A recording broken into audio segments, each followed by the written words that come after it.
Hello guys, तो कैसे हैं आप सब लोग। वीवर्स, आज हम जिस मूवी को एक्सप्लेन करने वाले हैं उसका नाम है हिडन फिगर्स और ये मूवी साल 2016 में रिलीज हुई।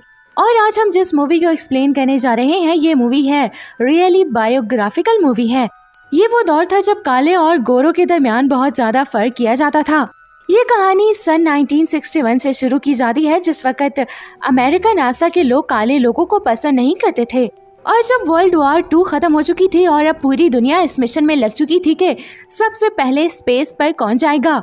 यहाँ पर 3 अफ्रीकन अमेरिकन लेडीज को दिखाया जाता है जिनकी कार खराब हो चुकी थी। अब वो अपनी गाड़ी ठीक करने में लगी हुई है। अब यहाँ पर एक पुलिस की गाड़ी आ जाती है जिसे देखकर ये तीनों डर जाती हैं, क्योंकि अमेरिकन पुलिस ब्लैक लोगों को बगैर किसी वजह के जेल में डाल देते थे क्योंकि ये लोग इनसे नफरत करते थे। अब ये पुलिस वाले को बताती है कि ये नासा में काम करती हैं और जिसके बाद पुलिस वाला इससे सख्ती से बात नहीं करता, क्योंकि पुलिस वाला जानता है कि रशिया भी स्पेस पर जाने की तैयारी कर रहा है और अमेरिका भी।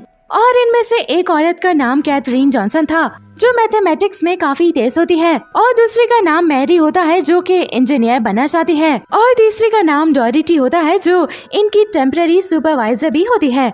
इस वक्त नासा के सारे सीनियर इंटेलिजेंस इस कोशिश में लगे होते हैं कि एक इंसान को स्पेस पर कैसे भेजा जा सकता है। ये लोग अपने काम की स्पीड उस वक्त बढ़ा देते हैं जब इन्हें पता चलता है कि रशिया का स्पेस मिशन काफी आगे बढ़ चुका है और उन्होंने एक इंसान को स्पेस में भेज दिया है। अब अमेरिका इनसे काफी चिढ़ चुका था, जिसकी वजह से वो अपने एस्ट्रोनॉट्स को स्पेस पर भेजने में काफी टाइम वेस्ट नहीं करना चाहते थे और ये काम जल्दी करना चाहते थे। अमेरिकन बहुत ज्यादा ट्राई करते हैं लेकिन ये हर बार फेल हो जाते हैं। तो स्पेस पर जाने से तो ये लोग पीछे रह जाते हैं, लेकिन अमेरिका भी चाहता है कि चांद पर ये लोग सबसे पहले जाएं। यहाँ पर नासा के डायरेक्टर को भी दिखाया जाता है जिसका नाम एल हैरिसन होता है। उन्हें एक ऐसा केज बनाना है जिसके अंदर ये लोग किसी इंसान को बिठा कर चांद पर भेज सकें। तो इसके लिए इन्हें एनालिटिकल ज्योमेट्री का एक आदमी चाहिए था और इन्हें कोई भी ऐसा एम्प्लॉय नहीं मिलता और इस एम्प्लॉय को ढूंढते हुए इन्हें 12 महीने लग जाते हैं। अब नासा को मजबूरी से ही कैथरीन को इस डिपार्टमेंट में शिफ्ट करना पड़ता है और ये पहली ब्लैक लेडी होती है जो इस डिपार्टमेंट में आती है, क्योंकि इससे पहले ब्लैक लोगों को यहाँ पर काम करने नहीं दिया जाता था। अब कैथरीन जैसे ही एंटर होती है तो सब लोग अंदाजा नहीं लगा पाते कि ये कौन है और किस पोस्ट पर आई है। फिर ये सबको बताती है कि ये काम करने के लिए है और ये भी स्टाफ मेंबर है, और जिसके बाद सब लोग इसको हैरत से देखने लग जाते हैं। और वहीं मैरी को दिखाया जाता है जिसे स्पेस कैप्सूल बनाने में काम करना होता है और इस पूरी टीम का काम होता है कि स्पेस कैप्सूल को अच्छी तरह से सेफ बनाया जाए। स्पेस कैप्सूल का काम ये होता है कि उसके अंदर एक नॉर्मल ह्यूमन बैठ जाता है जिसे स्पेस पर भेजा जाता है। ये लोग बहुत बार स्पेस कैप्सूल का डिजाइन बनाते हैं मगर ये फेल हो जाते हैं। अब यहाँ पर मैरी को दिखाया जाता है जो इनका कैप्सूल देखते ही बता देती है कि आप लोग कहाँ पर मिस्टेक कर रहे हैं। ये लोग मैरी की बात को ध्यान नहीं देते क्योंकि ये लोग ब्लैक लोगों से नफरत करते हैं। फिर अगले सीन में डोरोटी को दिखाया जाता है जो ब्लैक लोगों की सुपरवाइजर है, लेकिन ये परमानेंट सुपरवाइजर नहीं है क्योंकि पुराना सुपरवाइजर अचानक से काम छोड़ कर चला जाता है। यहाँ पर डोरोटी को एक चीज समझ में आती है कि नासा अपने पास IBM मशीनरी ला रहा है जिसके बाद कैलकुलेशन के वर्कर्स की जरूरत नहीं पड़ेगी, बल्कि IBM इतनी करेक्ट कैलकुलेशन करेगा कि कोई आम इंसान नहीं कर सकता। अब डोरोटी IBM मशीन की सारी प्रोग्रामिंग समझना चाहती है और इसे समझने के लिए इसे एक बुक की जरूरत होती है जो इसे लाइब्रेरी से छुपानी पड़ती है क्योंकि वहाँ पर ब्लैक लोगों को अलाउ नहीं किया जाता। अब यहाँ पर एल हैरिसन की टीम को दिखाया जाता है जिसके साथ कैथरीन भी होती है। यहाँ पर कैथरीन से बहुत ज्यादा नफरत की जाती है और इस बात का एल हैरिसन को पता नहीं होता।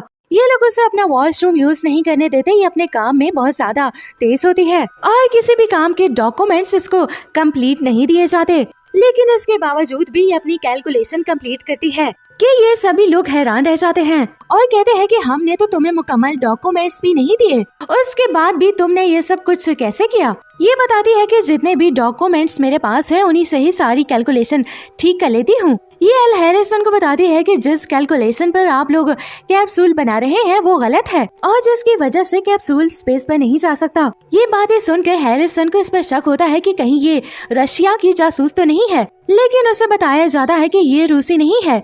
इसके बाद हैरिसन पूरी टीम से कह देता है कि इस लड़की से कोई भी डेटा नहीं छुपाना और इसे सब कुछ मुकम्मल डॉक्यूमेंट्स में लाकर देना है। अब ये पूरी टीम कैथरीन से नफरत करती है, लेकिन हैरिसन किसी भी तरह से इस मिशन को कंप्लीट करना चाहता है। अब दिखाया जाता है कि IBM मशीन नासा में पहुंच जाती है, लेकिन ये लोग उसे स्टार्ट नहीं कर पाते और यहाँ पर डोरोटी आती है और उसे स्टार्ट कर देती है। इसके बाद ये समझ आते हैं कि डोरोटी के पास IBM मशीनरी की काफी नॉलेज है। फिर बाद में डोरोटी को यहाँ की ऑफिशियल सुपरवाइजर बना दिया जाता है और यहीं पर दिखाया जाता है कि नासा का पहला एस्ट्रोनॉट अब स्पेस में जाने के लिए तैयार है और इस एस्ट्रोनॉट का नाम जॉन होता है।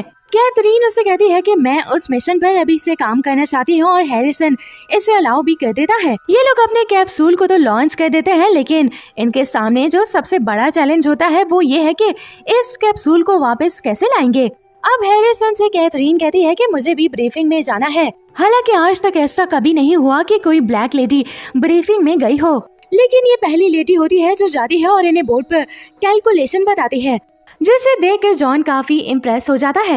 लेकिन गाइस अभी भी इसकी कैलकुलेशन इतनी परफेक्ट नहीं होती कि इस पर ट्रस्ट किया जा सके। अब IBM मशीन मुकम्मल तरीके से काम करने लग जाती है, जिसकी वजह से हैरिसन कैथरीन से सॉरी करता है, क्योंकि अब वो ये काम IBM से करवाना चाहते हैं और ये लोग ऐसा भी करते हैं। और IBM मशीन जो नंबर इनको देती है वो नंबर कैथरीन के बनाए गए नंबर से बिल्कुल अलग होता है और ये सब लोग बहुत ज्यादा खुश हो जाते हैं। अब ये लोग एस्ट्रोनॉट को फ्रंट सीट में बिठा देते हैं, जो कैप्सूल का काम है, और ये पहला अमेरिकन एस्ट्रोनॉट होता है जो कि अब स्पेस पर जा रहा होता है और ये टाइम होता है 1962 का और ये स्पेस से घूमकर वापसी अर्थ पर आ रहे होते हैं। और इनके साथ ऐसा भी होता है कि इनका ये कैप्सूल रडार से गायब हो जाता है। अब नासा के सारे एम्प्लॉइज काफी ज्यादा डर जाते हैं, लेकिन कुछ देर बाद ये रडार में वापस नजर आने लग जाते हैं और इसी तरह ये नासा का मिशन कंप्लीट हो जाता है, जिसमें सबसे ज्यादा हाथ कैथरीन का होता है और इसी वजह से कैथरीन को उसकी पोजीशन वापस दे दी जाती है। और इसके बाद आज तक अमेरिकन